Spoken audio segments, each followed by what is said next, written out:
So, John Marie, you might have got a request. Okay, thank you. Let's see.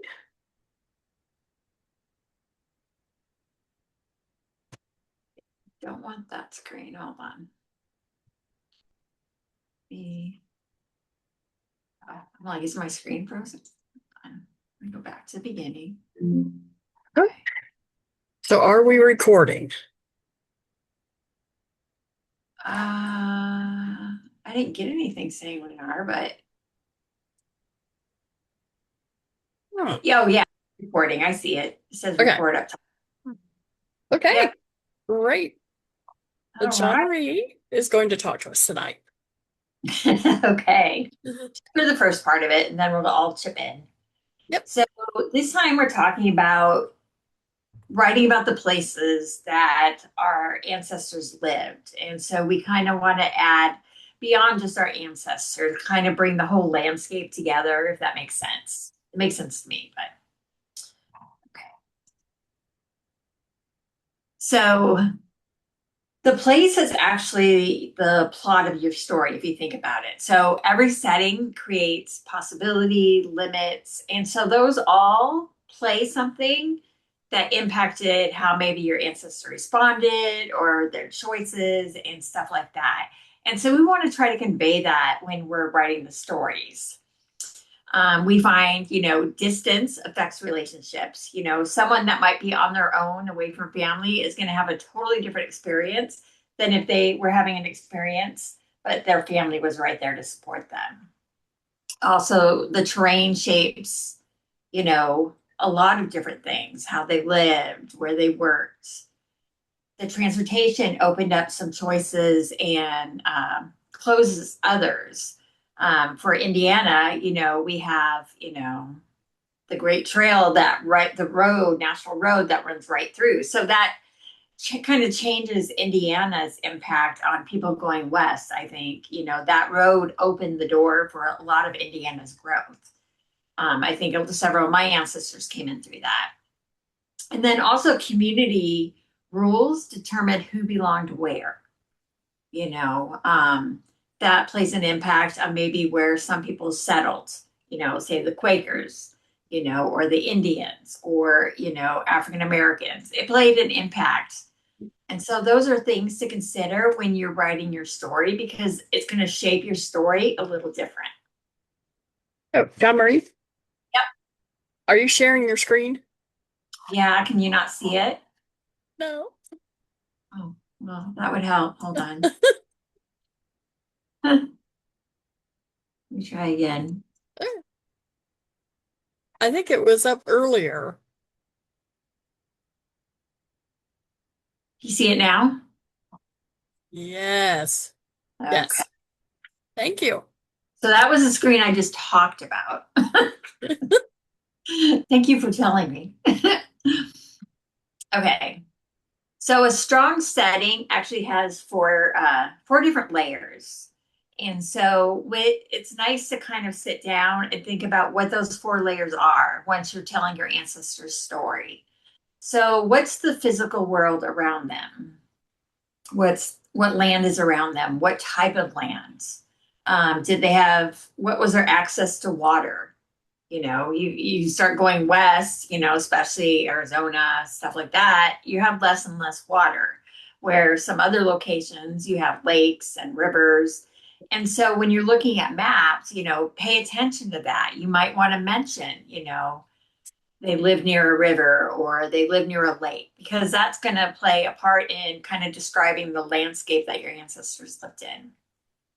Also, what was the weather like? Did they have blizzards? Did they, were they down, further south where they didn't get the cold snow? You know, the type of weather and conditions that they lived in had an impact on their lives and played a part in their everyday life. If they live someplace, say that season had a lot of rain, that can change the shape of the story that you're telling, because a farmer is going to, be happy to have the rain as long as it's not flooding the fields. And so kind of look into the weather. And a lot of times you can get that through There's a website, and I can't think of it right now. I've checked out it quite a few times because I like to see what the weather was like when my ancestors were born. And so that's just something that I've always been curious about. I don't know why. But you can also learn about the weather in the newspaper, see what the newspaper forecasted. You could even add that in. Today's forecast called for, and this is what my ancestor did that day. And then the um, distance from, the school. Did you, because your ancestors, some of them probably walked to school when you go further back, how far did they have to walk to school? Or, what was the closest store to them? All that stuff, even with the railroad. Look at the railroad to see what was the distance. You also have the soil, which is a lot for mostly for farmers. You want to explain the conditions if you're talking about your farmer ancestors, that I've talked about to my family quite a bit because we did have a lot of farmers from different areas. Like Michigan's going to be a different landscape than, Indiana. Where I'm in North Carolina, we have a lot of clay. So the farming was different than Indiana. And so by mentioning that stuff, you're adding a little more to your story so that maybe people can understand more. And then again, terrain plays an impact. So once you go from the physical world, I kind of go to the built world. And so the built world is where I'm looking at the homes they lived in, what type of um, material did they use to build those homes? Then you've got, when were roads, formed? Then you have the rail lines, which, Indiana had a couple different rail lines coming through. Did they have a school nearby, shops, workplace? I look at all of that stuff. I love looking at the business directories back when my ancestors, the towns they lived in, because it's kind of neat to go through because you can kind of figure out, oh, that's probably where they went to buy their groceries, or this is where, the sawmill was, and they went to look, to purchase, wood there. And so when you kind of dive into that built world, because we all lived in a built world, this world wasn't like this when we came. Then you've got the social world, and that's going to kind of be your fan club, your neighbors, faith. And a lot of times you can tell the faith by when you look in the business directories. A lot of times churches are listed in there, and you can kind of see what type of churches were there, and you can talk about the different religions that may be intermingled within that community. Then you have class and race and customs. And then you have the local power. Who was the government? Who ran the place? Who were the sheriffs? Which I just dived into that today, and I'll talk a little bit about it here in a bit. But, who ran the government, or, those key figures? Those people had an impact on your ancestors. And I can guarantee your ancestors knew who these people were. I have one ancestor from New York in Oswego. And Oswego is actually where a Dr. Walker, female Dr. Walker, I can't think of her first name right now, but she was a Civil War surgeon. And she was from my ancestor's town. And so what I found interesting in jumping in and discovering about her was that she wore pants in her community. And Oswego was a small town. And my ancestors had interactions with her. And so I thought it was interesting to wonder, like, what did my, second great grandfather think when he saw her walking around in pants? Did he just grow up thinking, well, that's okay? Or, because I would dive into some of these people because it gets you asking more questions. And then you have historical moments, the growth of the town, the decline of the town, wars, especially Indian wars that happened, around the area. Then you have natural disasters. A lot of times you can find more information out about those in newspapers. And then you have migrations and technology, when the first telephone came, where, television, all that stuff played an impact on the setting of our ancestors. And so those are kind of the things that I like to think about when I'm trying to build more on my ancestor stories. So I always start with the evidence and not the adjectives. So what that means is I look at the maps. You've got all kinds of maps. Library of Congress has a map section, and all those maps are free to look at. And so I like to kind of dive into them, and they do have the fire insurance maps as well on their website. And then you sometimes you can find town surveys, and then there are tools where you can take a modern layover and overlay it on like a map from like the early 1900s. And it's kind of cool because then you can kind of figure out more where a location is. And so I think Google Earth lets you play around with those maps. So then the other evidence is the records. You have the census, the deeds, directories, tax lists, newspapers, and transportation records if they exist. Some records might not exist. Like I was trying to learn more about the coal mines that my second and third great grandfather worked in. And the coal mine union said they actually destroyed the records because they didn't have room for them. And they are no longer there. But it's worth any records trying to see if you can find those records that can give you the evidence that you're looking for about the conditions.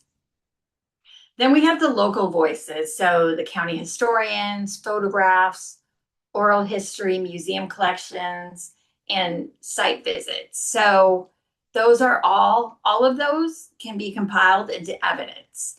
And even though some people will say like, county historians aren't, an evidence, a lot of times you can ask them, do you have the evidence to support that? And so if they don't, then it's really not considered evidence unless they can support the information they're giving you.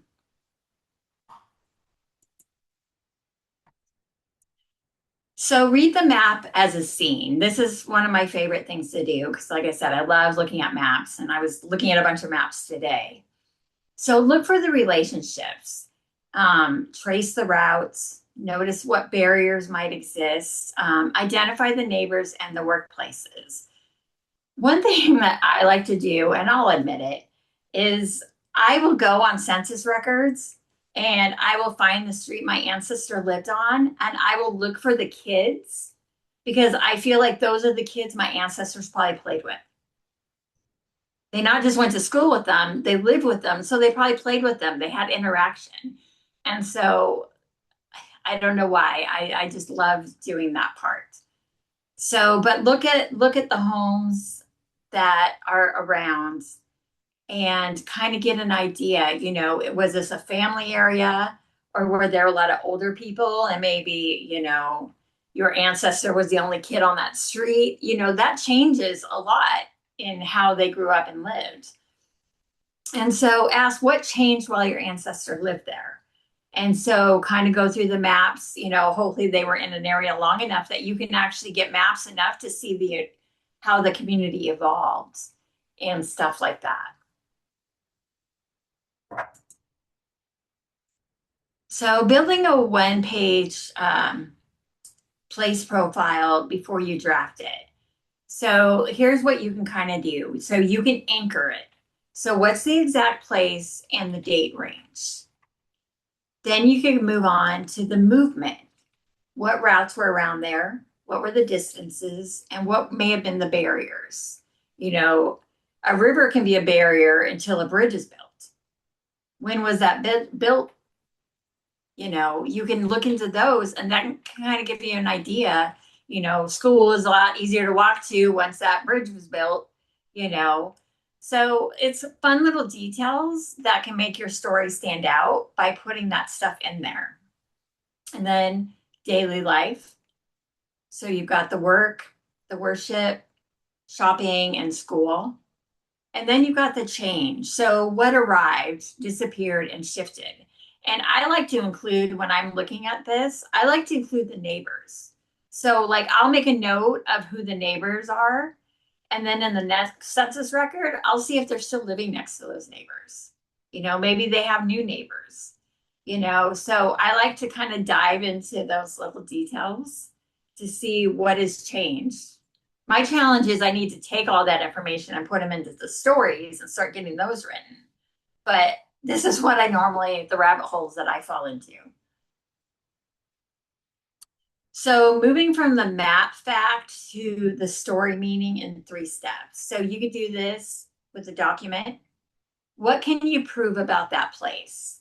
So when you're looking at the map, that's pretty much, that's the document that shows the area they lived in. Then the next step is going to be to interpret that. So how could that condition shape the daily life of your ancestor? Then step 3 is connect. Where does it meet your ancestor's action or identity?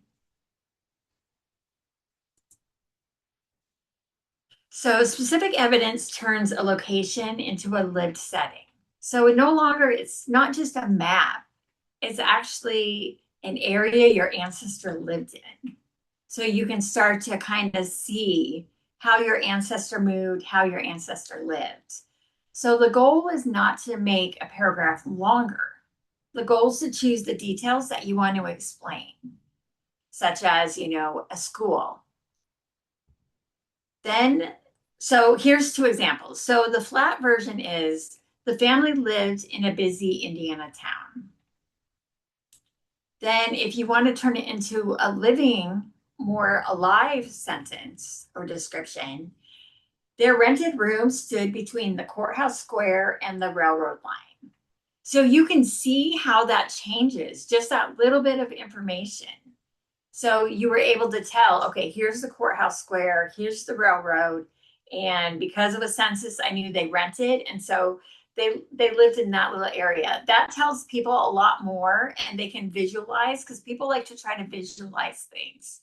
And so this gives them more detail than just a busy Indiana street because their mind can go wild. I mean, and a lot of times it's harder to look back in the past when you have a flat description versus a living. And so that's why if you can turn it into more of something like a living, it changes how they're going to read it. So let sensory details grow from evidence. So once you have that, you can kind of start to get more of an idea, like the sounds. So the description we talked about before, the rail line, they probably heard that going through. So already you're knowing, well, when they're in their home, they probably heard these are the sounds they heard. So it could be church bells, it could be machinery if they lived near a factory or a sawmill. It could be animals if they were near a farm. Then you've got traffic, trains. So only when a source or a setting supports them do you want to use those things. Then you've got movement. So you've got walking routes. So if they lived on a busy street, or maybe they lived on the outside of town, then they're not going to have all these people walking past all the time. Then you've got wagon roads, stairs, bridges, crossing, crowds, and seasonal travel. And for Indiana, we had several of those because of the national road. So depending where your ancestor lived, that would have impacted them. Then you've got the texture. So you've got mud, bricks, dust, limestone, timber, smoke, shade, and different scales of rooms and streets. And so those are something that you can add in to give even more detail. And you don't have to try to put all of these things in. Just choosing to add like one thing will change your story. So like I said, you don't have to try to add everything. So bringing one place into the story. So what does it explain? Which source sharpens it? And where does the place create a change for your ancestor? And that is it on that. Okay, I'm going to stop sharing. So Awesome. Thank you. hopefully this gave you guys something to think about. That was great. So share.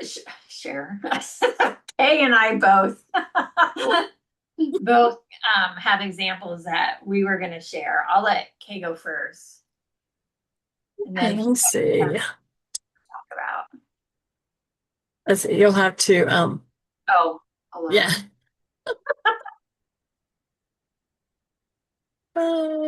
Let's see here. Okay. Mine is relatively short and sweet. Move my things here.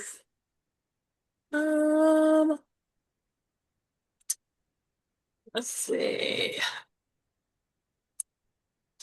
Um, okay. Gosh, sorry. Okay, so uh, um, I took mine from my four generation research project that I wrote for ICAP Gen for my accreditation. And my family was in early Cincinnati. So, like John Marie mentioned, I um, use city directories and maps to determine their neighborhood. So, since they were in a larger city for the time, um, as opposed to a rural setting, I had quite a bit to look at. Lived there several generations. So Christian Doyle is actually Christopher. The directory has him as Christian, and that's his listing in the Cincinnati City Directory. Um, it gave the information of where he worked, Hinkle and Guilds, and then these little abbreviations. H is his home. Stands for the south side of Second, and the B is between Park and Mill. So, I mean, once I found a map, I could pretty much plot him because there were no street numbers, and this was 1851 to 1852. So Christopher was the father of my second great grandfather. Um, so that's why, and that's when the second great grandfather was born was about 1850. So, um, I chose this one to highlight. And then I had to, pull out, uh, I went to the Sanborn maps, and the earliest one is for Cincinnati is 1887. So, because I wanted to see where the south side of Second between Park and Mill was located.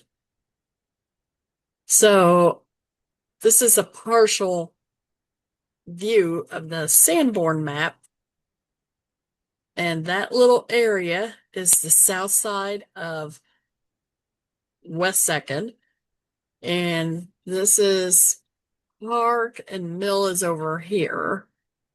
And when you look at this blown up picture, that dark red line is uh, where they lived. There's Second and Park and Mill. So you can see there are some well, this map is from 1887, so 37 years later, but this was the general area. And over here on the left, these are the railroad lines coming from Union Station. So, and there's the river, the Ohio River. So they lived close to the river, west of the major downtown part, Cincinnati, but close to Union Station. So I found John, and he's listed at 20 Union, and he's an engineer, and this is 1887 now. And I think it was our last meeting where we talked about the Doyle article in the newspaper with the rats. So the address in the paper said that the victim lived at 20 Union. Um, and this is 1887. This was about the time that incident happened. So I wanted to know where Union was located. So this one I had to find, and this is a pretty cool site, Historic Maps and Prints of Cincinnati, Queen City. They have the earliest maps going forward. So I found Union on that map. I had to look in the city directory to find a description of where the street was located. And that was in the frontis material. Those city directories are just treasures. They are just full of information. And I looked in the 1887 directory, and it told me Union was between Race and Pearl, or Race and Elm, in between Pearl and 3rd Street. So there's 3rd, and Race is right here, Elm is right here. So that's where they lived. And that is just a little bit east of their 2nd Street, uh, well, where John was living when he was born. It's still relatively close, right on the river. You can still see the railroad lines, or maybe the interurban running through there. Um, so that gives me a lot to look at to build out his neighborhood. Um, as I studied the Doyle family, they moved all around this neighborhood, basically in between Front Street, 2nd, 3rd. I think at one point they lived on John because it stood out to me because of John Doyle. And I believe they were on 3rd Street when Christopher fell off a building and hurt himself and died. And I think he was still working for Hinkle's. And I looked up what Hinkle's was, and it was a factory that made prefab homes. And that was in 1850 to 1865. That was interesting to me that they did that back then. Um, what I haven't had time to do is dig into newspapers and really flesh this out. Um, I could Once they added street numbers, I could add search by a street number address and see what was happening. The city directories have advertisements all over. Um, but yeah, you can kind of see here, Union, it's falling into around some buildings. And yeah, this map was I found an 1887 map. So I know mine's very quick here. I think that was it. So um that was what I wanted to share because Cincinnati, it was so fascinating to me. They were there so early and they stayed there so many years. Um and then they wound up migrating here to Indiana. But uh, Cincinnati, that was kind of fascinating using the directories and the maps together, and then I've added some newspaper articles, such as the rat story.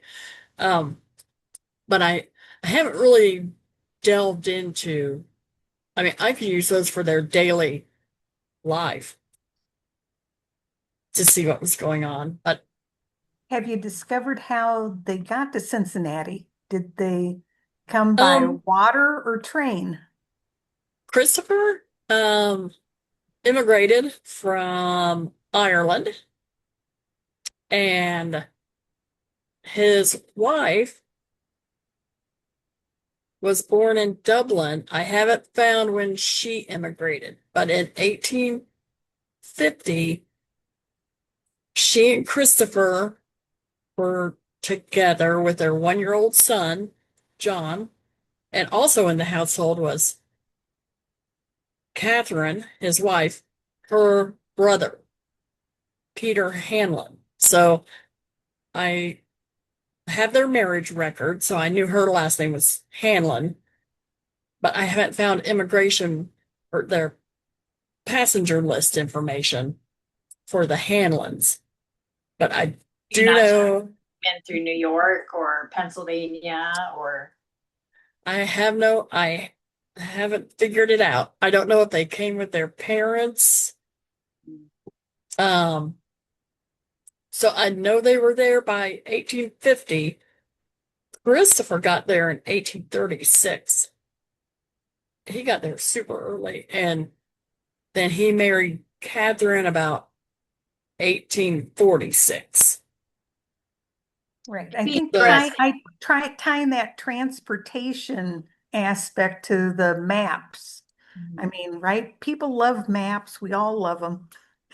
And then the whole transportation thing to me too. I mhm. think that makes a great story.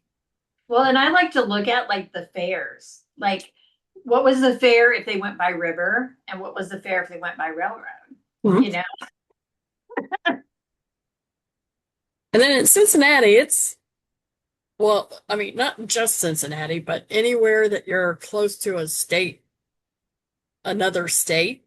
And Cincinnati, they have the tri-state region. When I had to prove John's wedding to his wife, they were over in Indiana and they have a marriage license, but it's not signed or dated. So I did look up transportation time because she was also about 9 months pregnant when they when they went to Indiana to get married. And then they turned around and went right back to Cincinnati. So I had to explore.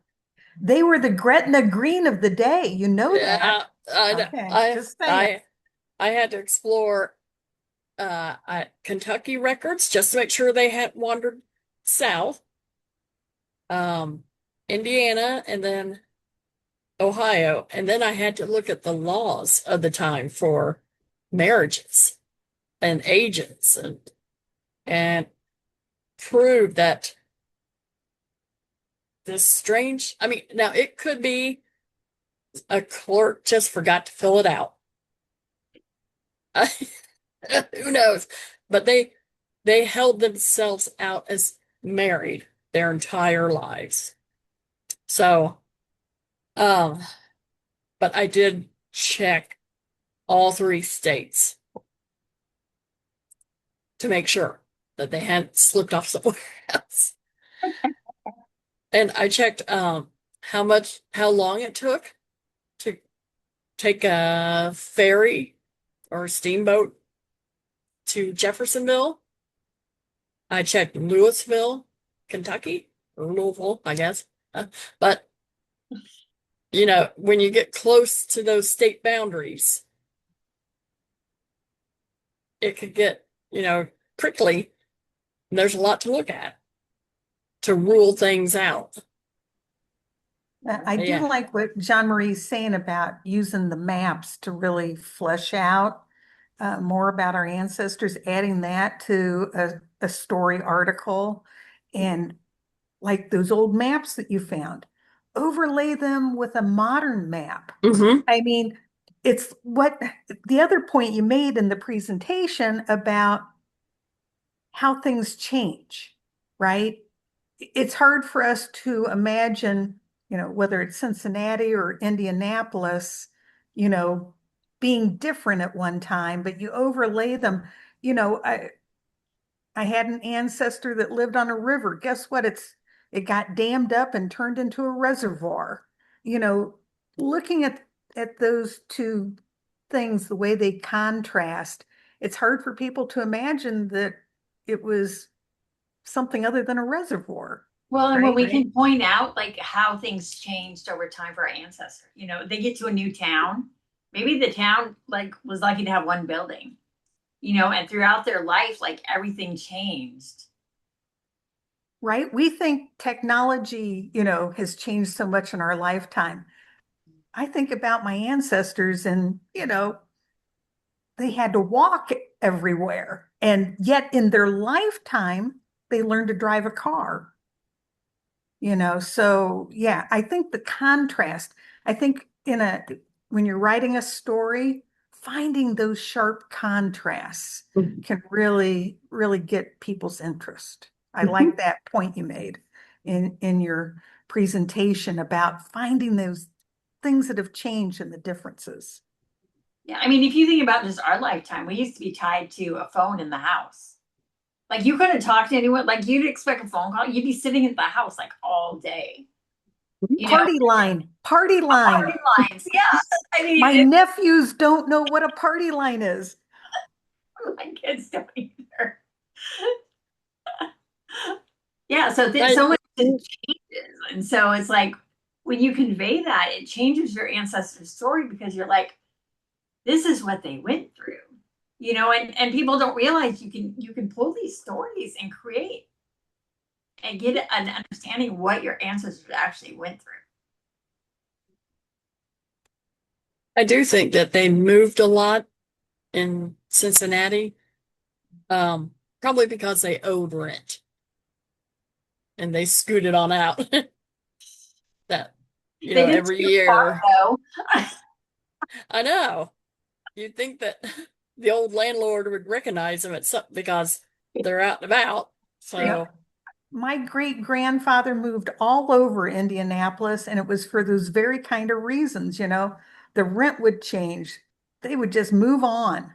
mhm. You think that they had these static lives, but if you're lucky enough that they lived in a city, so you have a directory, I found out he lived at like over 20 different addresses in his time. And, it wasn't until he was old that he finally settled down.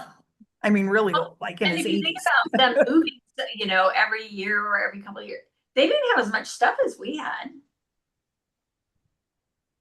And transporting that stuff was so different than transporting stuff now. I really liked Yep. Phil's comment Hmm. where he mentioned that you find the address and then you look on Street View for Google Maps, and very often the building is still there. And Mhm. I very Hmm. often in a biography, I'll say their home had a bay window, it was long and narrow, the kind of general things.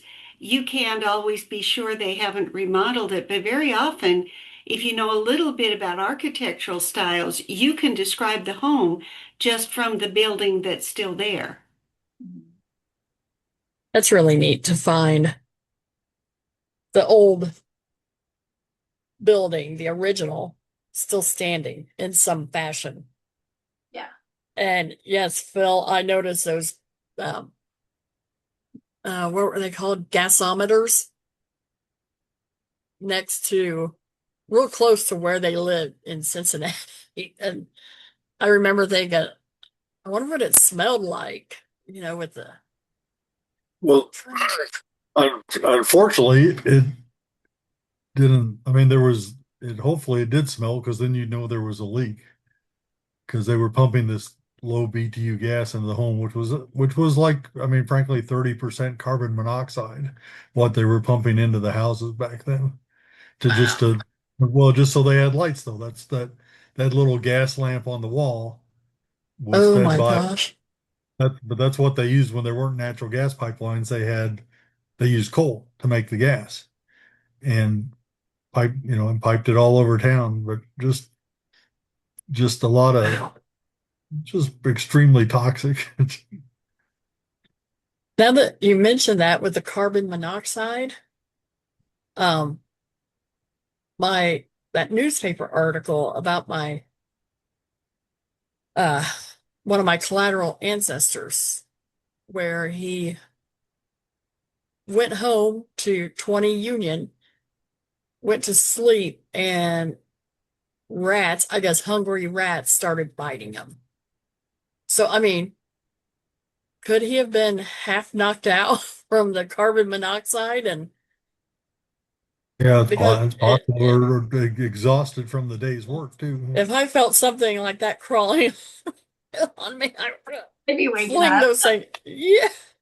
I mean, to get on him and actually bite him on his face. Ugh. So maybe it was, yeah, maybe they were just all It's sleepy. amazing some of the stuff our Hey, ancestors. good catch. That's amazing. To Yeah, because you're right. That might be two and two right there. Wow. Ugh.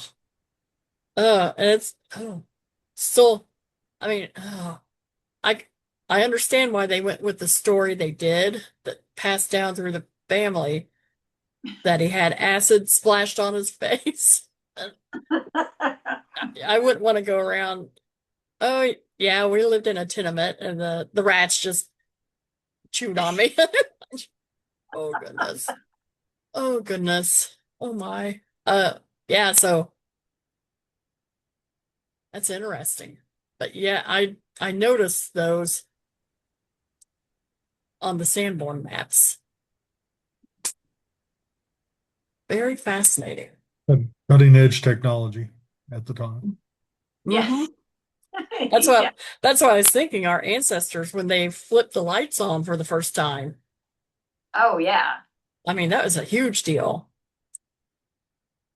I mean, they commemorated it here in my hometown. They had a little girl flip the switch.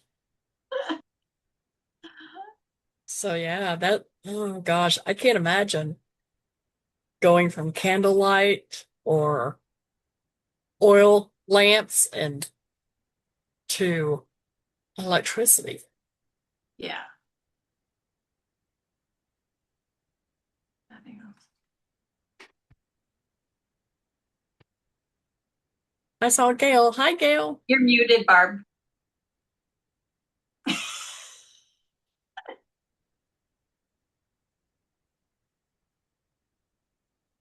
Sorry. Okay, I was going to share one that I I've saw written you about. talking. I'm like, she's not saying nothing. Yeah, I know. Here's one I've done using maps is, and I was saying I had the benefit of being able to drive around Indianapolis and actually take some photographs. But Oh, cool. yeah, my great grandfather, who actually was born in Cincinnati in Mhm. 1848, but after the Civil War, he moved to Indiana and Indianapolis. And so I was able to put together, a slideshow driving around town, looking at all the addresses where he lived. Most of them were empty lots or taken over by Eli Lilly, Yeah. or here Um, taken over by Cummins, you know, vacant lots. I mean, you were talking wow. about looking at the architecture, and it was like, yeah, there's no architecture here. The houses had all been just bulldozed or turned into a parking lot. It's next door to they live next door to the firehouse, and that old firehouse is now a museum for the Ah, firefighters of Indianapolis. cool. So there's that. But it was just, oh, and then somebody built a modern house in the old style at one of their addresses. Hmm. I thought that was neat. Yeah, vacant lot. Just, it was so disappointing. That one address on Washington Street, Yeah, back in the day, that would have been busy. yeah. That just And right down. Oh, he lived above a bakery, a company called Parrot. They made crackers, basically, and on the Sanborn map, you can see where the ovens were and everything. That it must have that's been very warm. Oh, yeah. Must have been very warm. It Yeah. smelled really good. Been hungry all of a sudden. yeah. Right. But yeah, so I mean, it was kind of fun to drive around and look at all these addresses and That things. is a And lot. actually, He moved a lot. my father was born in this particular house. Oh, And this was his grandfather, my great grandfather's house, and he was actually born there. And then yeah, he Uh, lived at he was like he was the last member of this GAR post. And so he actually like lived in the building. It's now a parking garage. wow. Yeah. That one's another one downtown, that Yeah. And then his final resting place at Crown Hill. Brown Hill. Yeah. But I think it was, like again, what you were talking about, using the maps, being able to put images to some of these things. Mhm. yeah, it really changes it. It was very satisfying, even finding the vacant lots, at least Mhm. imagining him going to work. He was a wallpaper hanger, you know. He hung wallpaper in President Harrison's home, you know. Wow. So, just imagining him in Wow. all these fancy houses that he went and hung wallpaper in, and they just lived in That is rental so neat. property. Well, a That's lot of people don't neat. think about like each piece of like land and stuff has a history too. Yeah. You know. Like the genealogy of a house. Yep. Yep. It's fascinating. I mean, It is. small towns, you can do some work with deeds to find ownership, who lived there, who owned the house. Because if someone might have owned it and rented it out, but Yeah. that's I for my small town, um, I can work backwards sometimes too. Sometimes a well-known personality here in town, and people know the house is, I don't know, two sisters who never married, but one was an artist, one was a sculptor, and they lived in this large home. It's still standing, and the mayor and his wife just bought it. And so she was wanting to know some of the history. So even in small towns, you can find things. Usually not on Sanborn, but um, Well, they did do some small towns because Tipton is another. mhm, My grandfather was from Tipton, and they did. So there's some, mhm. smaller towns that they have them for. So I Kind would of, still look yeah, because kind of, you just don't yeah. know. The They have them for Crawfordsville and Evansville mhm. too. the bigger, like whatever the bigger towns were in a county, like Newcastle, and they also caught Knightstown and Middletown for here. But then some of our small, little teeny tiny towns, they still had hand-drawn maps, and you had to hit up the historical society for those kind of treasures. Well, another thing But to yeah. look at that rabbit hole I fell down today, and I didn't think about it before the presentation, so I didn't get it in there. But I was going through police reports, And it was interesting to see the crime that was happening in that area because I was trying to find an incident that happened with my grandfather when he was like, he put it in his memoir where he was 5 or 6, but he was really 4. And he had thrown a rock outside and it hit and broke a window of the trolley because he was like they must have been on the 2nd level. I'm still diving into it.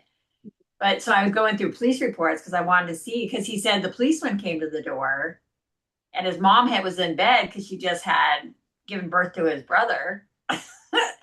And so I was like, okay, well, I'll look for a police report. Well, I never found any, like none. So I don't know, like he said in his memoir, his dad took care of everything. So nothing ever came of it. So I'm like, his dad somehow handled it.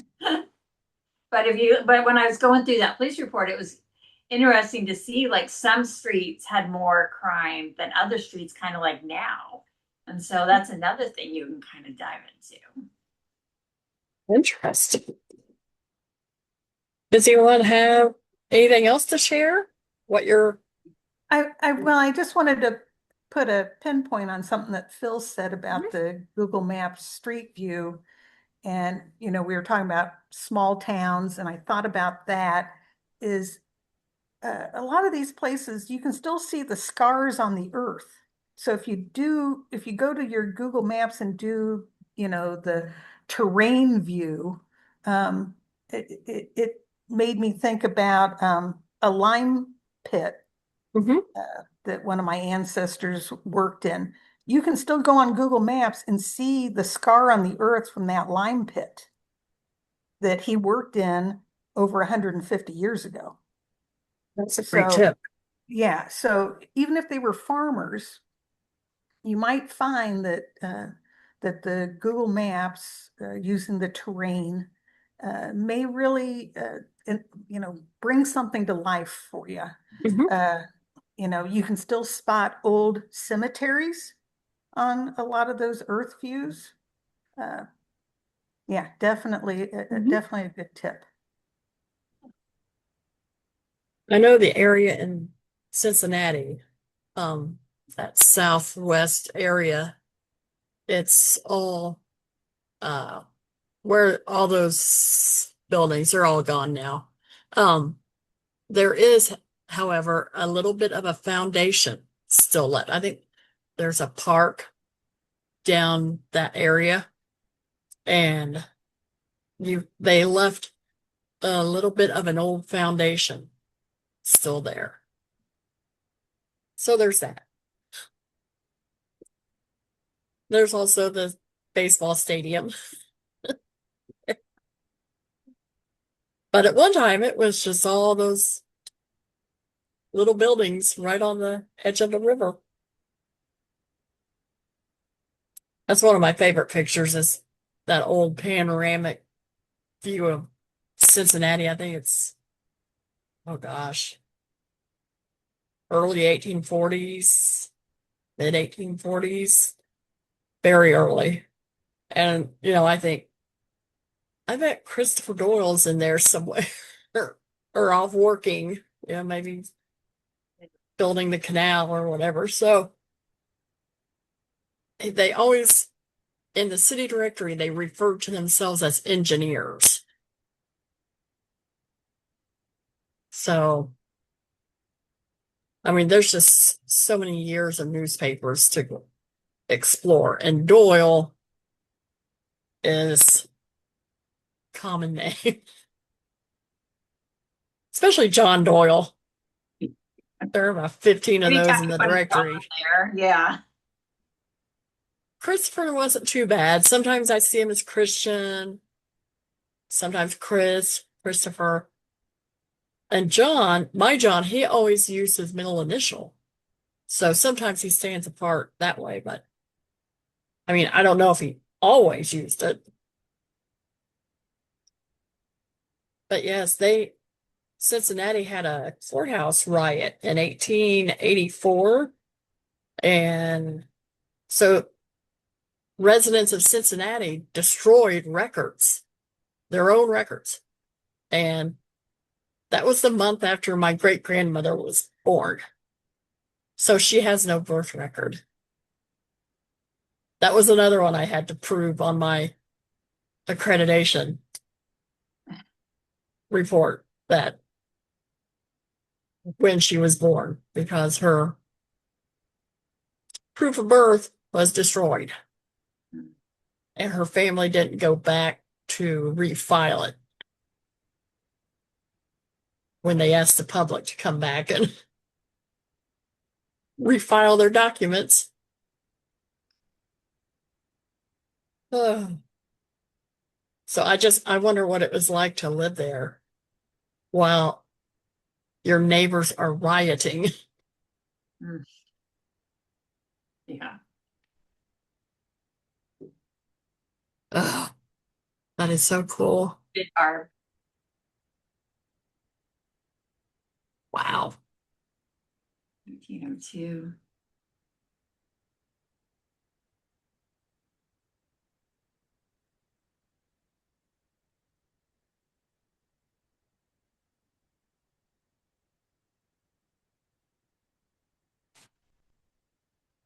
Oh, I was muted that whole time, but I was just saying that was Cincinnati at an earlier time.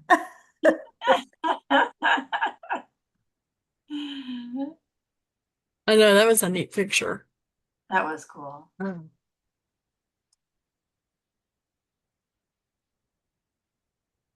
So does anyone have anything else to share? It was a good talk.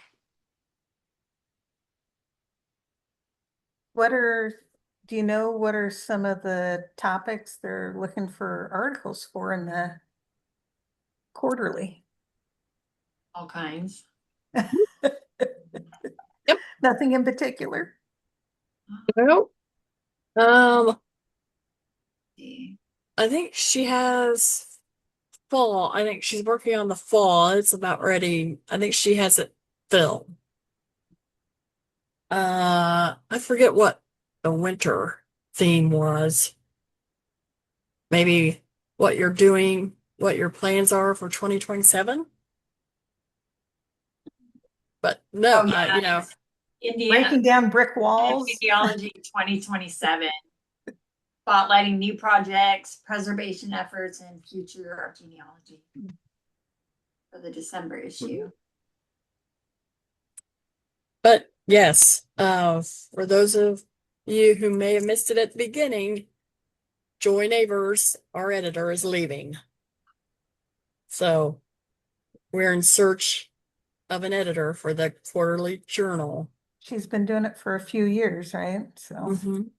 A Yeah. while, yeah. yeah, it's She's got a great Yeah. foundation for it, though. So Mhm. whoever takes over is going to be pretty simple.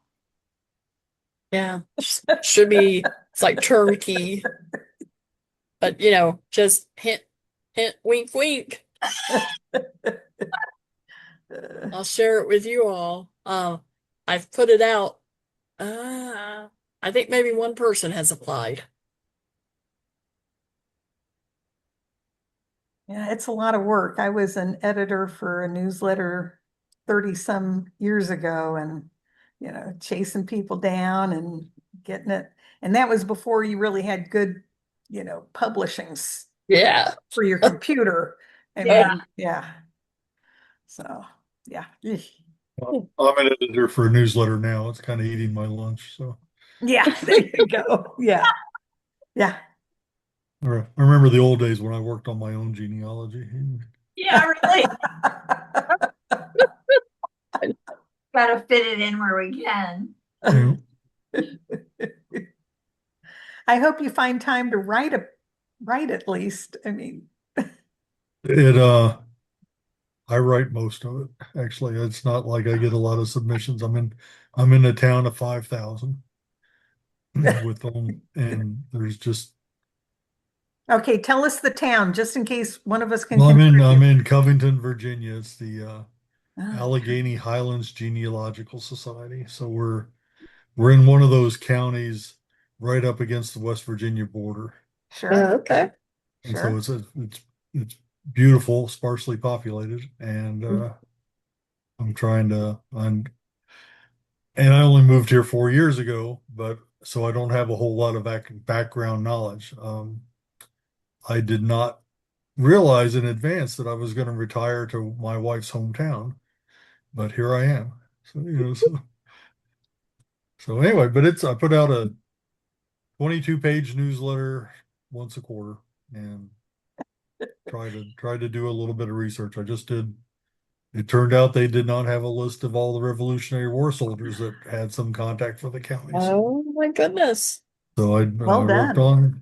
on that, and Well done. Great. a Yeah. lot of times, just old pictures, old newspaper articles. I mean, I borrow a lot of stuff. So, Mhm. At least you're getting the info out there, Yeah. yeah, well, sharing it. it's well received. So we try to have something new, Awesome. something new that's old. Yeah. Yeah. By any chance, do you belong to the Tennessee Genealogical Society?